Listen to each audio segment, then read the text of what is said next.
YP math classes में मैं यशपाल सिंह आपका स्वागत करता हूं। सभी विद्यार्थी शांत हो जाएंगे एक बार के लिए। कल तक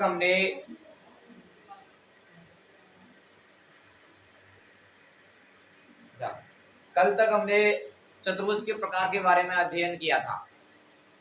सभी चतुर्भुज की परिभाषा लिखी थी, समांतर चतुर्भुज, समचतुर्भुज, आयत, वर्ग, पतंग, समलंब चतुर्भुज, सभी हो गए ना। आज हम पढ़ेंगे एग्जाम्पल नंबर 3। आपकी प्रश्नावली 3 का एग्जाम्पल नंबर 3, जिसमें कहा गया है कि पी क्यू आर एस एक समांतर चतुर्भुज है जिसका परिमाप ज्ञात कीजिए। ठीक है, पी क्यू आर एस क्या एक समांतर चतुर्भुज है और इस चतुर्भुज का आपको परिमाप ज्ञात करना है। तो देखिए, पहले तो देखेंगे परिमाप का मतलब। आप कक्षा 7 में पढ़ के आए परिमाप क्या होता है। कक्षा 7 की प्रश्नावली का नाम था क्षेत्रफल तथा परिमाप था। हाँ, तो क्या होता है परिमाप, बोलो बोलिए आप। हाँ बोलो, आप बोलो, ये बता। कोई बताएगा परिमाप का क्या मतलब होता है, ये बता। देखिए, कोई भी आकृति है तो उसके चारों ओर की लंबाई का योग क्या कहलाएगा, परिमाप कहलाएगा, है ना। कोई भी आकृति है तो उसके चारों ओर की बाउंड्री लाइन होगी, है ना, बाउंड्री लाइन होगी चारों ओर की, उसका योग क्या कहलाएगा, परिमाप कहलाएगा। जैसे मैं बात करूंगी, मुझे इस बोर्ड का परिमाप ज्ञात करना है, बोर्ड का परिमाप ज्ञात करना है, तो मैं इस बोर्ड की चारों भुजाओं का क्या करेंगे, योग ज्ञात करेंगे। क्या करेंगे, योग ज्ञात करेंगे। जो आएगा निकल के वो क्या कहलाएगा, परिमाप। बात समझ में आएगी। इसी प्रकार हमें ये चित्र दिया है कि पी क्यू आर एस एक समांतर चतुर्भुज है और इस चतुर्भुज का परिमाप ज्ञात करना है। तो इसका परिमाप ज्ञात करने के लिए इसकी चारों भुजाओं का क्या करेंगे, योग ज्ञात करेंगे। क्या करेंगे, योग ज्ञात करेंगे। लेकिन मेरे पास तो केवल 2 भुजाएं दी हुई है यहाँ, ये 2 भुजाएं है ही नहीं, तो बताओ क्या करेंगे। कहा गया है ये समांतर चतुर्भुज है। कैसा चतुर्भुज है, तो कल हमने पढ़ा था कि समांतर चतुर्भुज की सम्मुख भुजाएं समान होती है। ये पी क्यू 12 का है तो एस आर भी कितने का होगा, 12 का होगा। ये 7 का, तो ये भी कितने का होगा, 7। इतनी सी बात समझ में आएगी। यदि आपको परिभाषाओं के साथ में गुण याद होंगे तो कोई दिक्कत नहीं आएगी। तो देखिए, मैं लिखूंगा पहले समांतर चतुर्भुज की, समांतर चतुर्भुज की सम्मुख भुजाएं, सम्मुख भुजाएं समान होती हैं।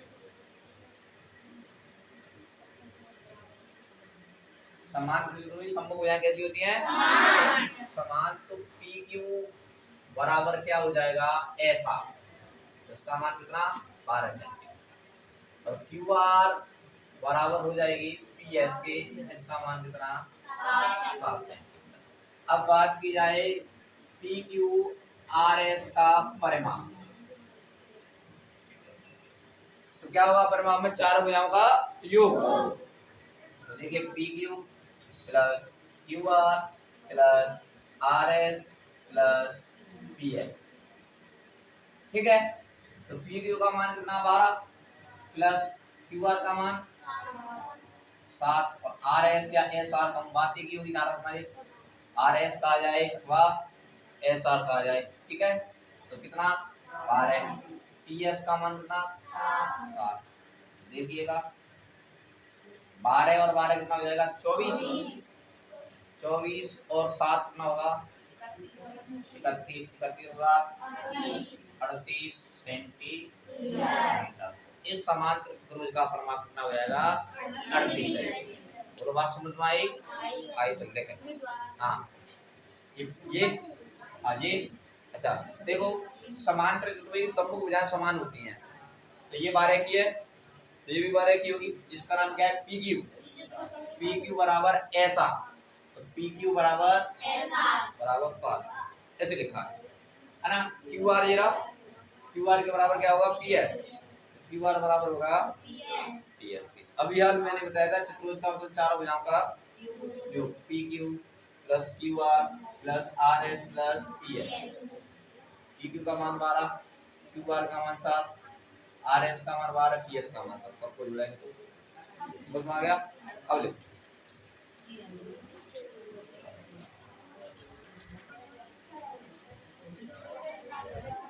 देखिए एग्जाम्पल नंबर 4 में कहा गया है कि बीईएसटी एक समांतर चतुर्भुज है।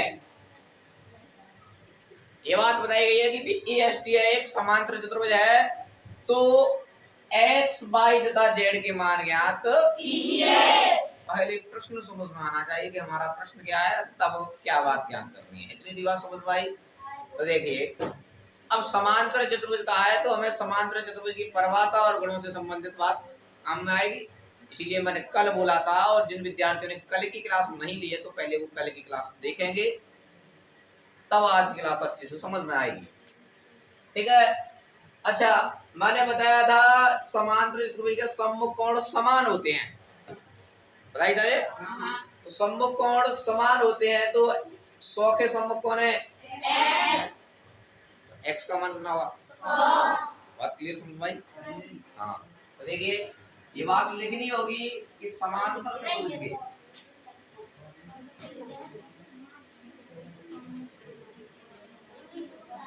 ये सम्मुख कोण समान होते हैं।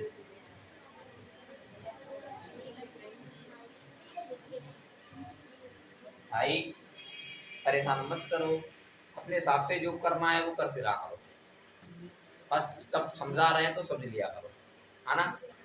रोजाना की आदत तुम्हारी ये क्या लगा रखा है, आराम से समय मिलता है लिखने के लिए लिख लिया कर, लेकिन समझ लें, पहले समझना जरूरी है। लिखा हुआ तो 500 ले आओ मार्केट से, उसमें लिखा हुआ है सब कुछ नहीं होने वाला है ना।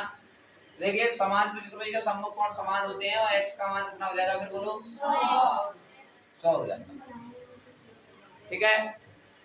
दूसरी बात, ये एक्स और जेड आपस में कैसे कोण होंगे बताओ, कैसे होंगे, आसन्न। समांतर चतुर्भुज के आसन्न कोणों के बारे में क्या जानते हैं, आसन्न कोण समपूरक होते हैं।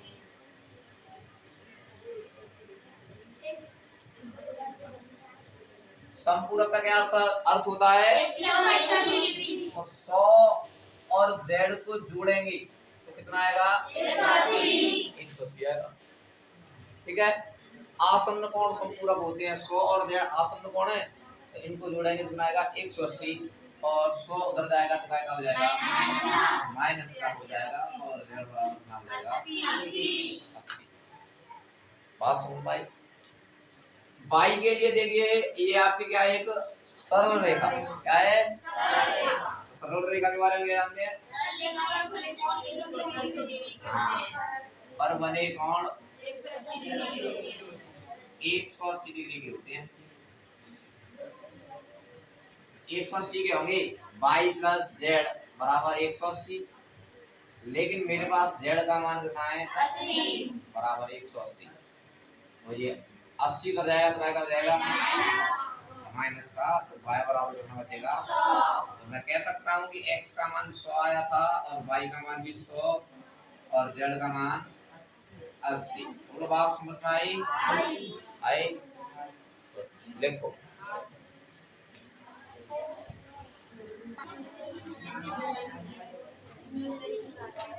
देखिए एग्जांपल नंबर 5 जिसमें कहा गया है समांतर चतुर्भुज RING में कोण R बराबर 70 है, तो अन्य सभी कोण ज्ञात कीजिए। एक कोण दिया हुआ है समांतर चतुर्भुज का, कौन सा वाला R, और हमसे कहा है सभी कोण ज्ञात कीजिए। तो देखिए इधर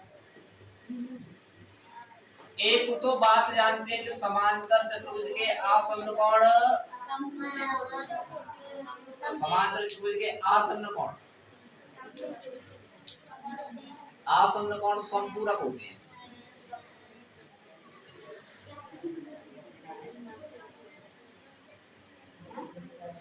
आसन्न कोण कैसे होते हैं, समपूरक। समपूरक का मतलब योग 180। इधर देखेंगे कोण R और कोण I, ये चिन्ह होता है वो ध्यान रखना है, ऐसे करके कोण का होता है। कोण R और कोण I को जोड़ोगे तो कितना आएगा 180, क्योंकि आपस में कैसे समपूरक।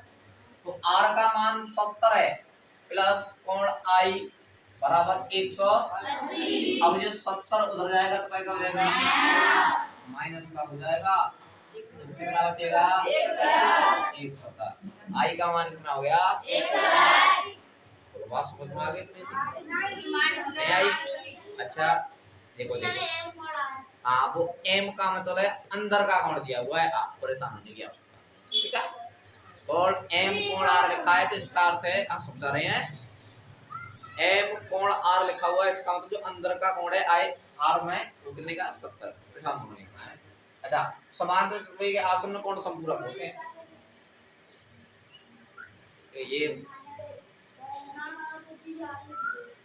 शांत हो जाएंगे, इधर देखेंगे। कोण आर और कोण आई कैसे हैं, संपूरक। कोण आर और कोण आई को जोड़ेंगे तो कितना आएगा 180 आएगा, और आर का मान कितना है 70, 70 प्लस का है उधर जाएगा तो कितना बचेगा, आई बात समझ में। ये कोण का चिन्ह है, ये बताया तो कभी ऐसे देखो, हाँ ऐसे करके कोण एल सी ले लिखा है, ये कोण आई का चिन्ह है, कोण का चिन्ह होता है कोण का, ठीक है। अच्छा इधर देखो आप, समांतर चतुर्भुज के सममुख कोण समान होते हैं, सममुख कोण समान होते हैं। देखिए सम्मुख कोण समान होते हैं तो आर के बराबर कौन होगा, क्योंकि आर के सम्मुख कौन है एन है, तो मैं लिख सकता हूं कि कोण आर बराबर कोण एन। कोण आर का मान कितना है 70, तो एन का भी कितना हो जाएगा 70। अच्छा तो नीचे देख के लिख रहा है, फिर बाद में बोलेंगे समझ में नहीं आया, तो समझ में नहीं आएगा। अरे यार विद्यार्थी पढ़ने के मूड से ना हो करे तो छुट्टी कर लिया करे, कोई दिक्कत नहीं है, लेकिन वास्तव में पढ़ने के मूड से आया करो, समझ में आया ना। हाँ तो आर के सम्मुख कौन है एन, तो कोण आर और कोण एन आपस में कैसे होंगे बराबर, आर 70 का तो एन भी 70 का, कोण आर बराबर कोण एन बराबर कितना लग लिया हमने 70। इसी प्रकार कोण आई बराबर हुआ कोण जी, कोण आई बराबर होगा कोण जी के, आई का मान कितना है 110, जी का भी कितना होगा 110, तो सभी कोणों के मान हो गए, यही बात आपको ज्ञात करनी, ठीक है। देखो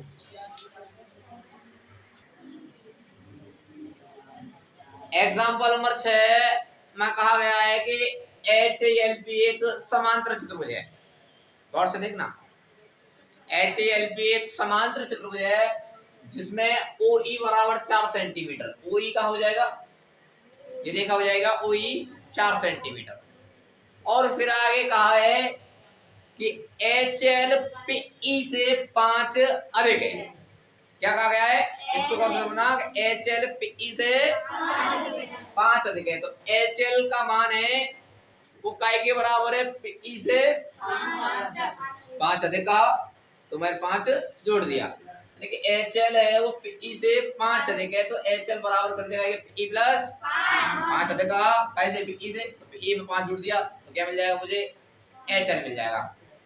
और प्रश्न में कहा गया है कि OH ज्ञात कीजिए, क्या ज्ञात कीजिए OH, इस बात की लंबाई पूछी गई है कि OH की लंबाई कितनी होगी। तो देखो हमने कल पढ़ा था कि समांतर चतुर्भुज के विकर्ण परस्पर समद्विभाजित करते हैं, है ना, यानी कि समुद्विभाजित का मतलब बताया था ये लंबाई होगी वो इसके बराबर होगी, और ये विकर्ण आपस में बढ़ जाएगा तो ये बात इसके बराबर होगी, यही तो बताया था, विकर्ण परस्पर समद्विभाजित करते हैं। तो मुझे OE पता है, जितना OE होगा उतना ही PO होगा, है ना, तो OE बराबर PO बराबर कितने कितने के हो जाएंगे 4 4 के हो जाएंगे, मतलब बात समझ में आई, ये 4 का है तो ये भी कितने का होगा 4 का होगा।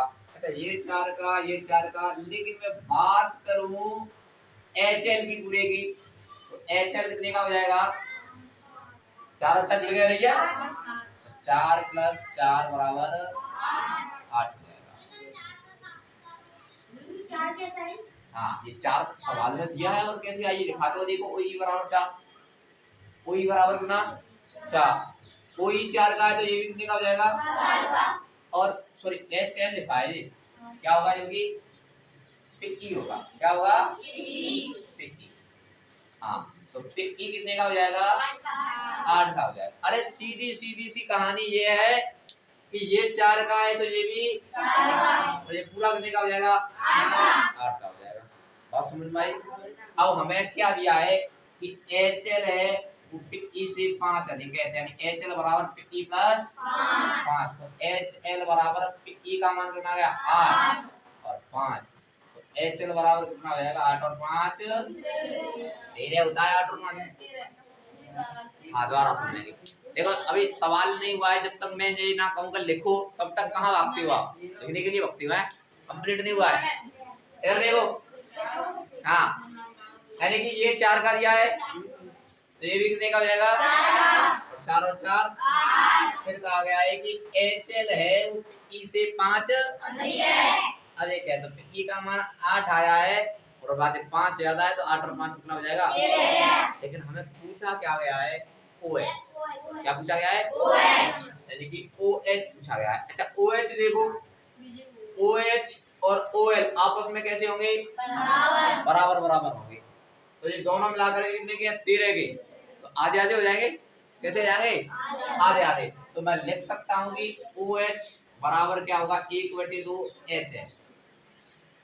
OH का मान होगा वो पूरे HL से कैसा होगा आधा, क्योंकि ये समान समान बट रहे हैं, जितना ये होगा उतना ही ये होगा, तो HL का मान होगा OH का मान होगा वो HL से कैसा होगा आधा, तो OH बराबर 1/2 HL का मान कितना है 13 और 13 का आधा क्या होता है 6.5 कितना हुआ 6.5 अर्थात 6.5।